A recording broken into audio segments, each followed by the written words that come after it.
సుమన్ టీవీలో మీ personal and business promotions కోసం కింది నెంబర్కి కాంటాక్ట్ చేయండి. తిరుపతి జిల్లాలో గురువారం రోడ్డు ప్రమాదం జరిగి 4 మరణించిన ఘటన జరిగిన గంటల్లోనే ఇప్పుడు చిత్తూరు జిల్లాలో మరో ఘోర రోడ్డు ప్రమాదం చోటు చేసుకుంది. చిత్తూరు బెంగళూరు హైవేపై మొగలిఘాట్ వద్ద బస్సు లారీలు ఢీకున్నాయి.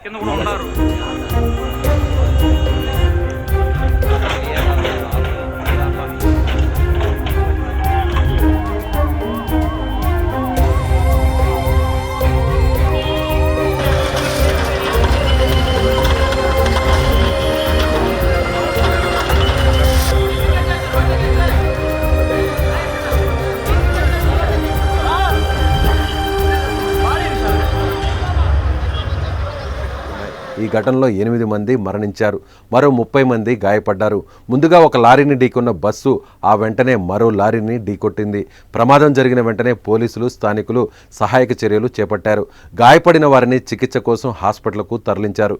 క్షతగాత్రుల పరిస్థితి విషమంగా ఉండడంతో మృతుల సంఖ్య మరింత పెరిగే అవకాశం ఉంది.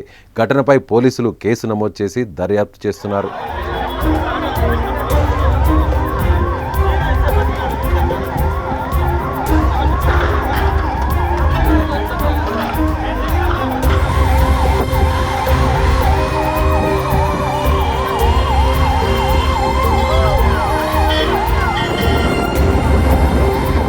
వరుస రోడ్డు ప్రమాదాలు రాష్ట్రాన్ని ఉలిక్కిపడేలా చేశాయి.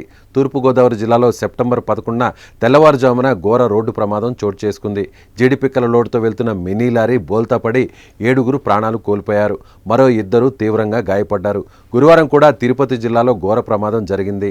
చంద్రగిరి మండలం బాకరాపేట కనుమ రహదారిలో కంటైనర్ లారీ బీభత్సం సృష్టించింది.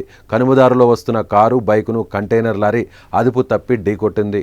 ఈ ప్రమాదంలో కంటైనర్ కారుపై పడిపోవడంతో కారులోని 4 దుర్మరణం పాలయ్యారు.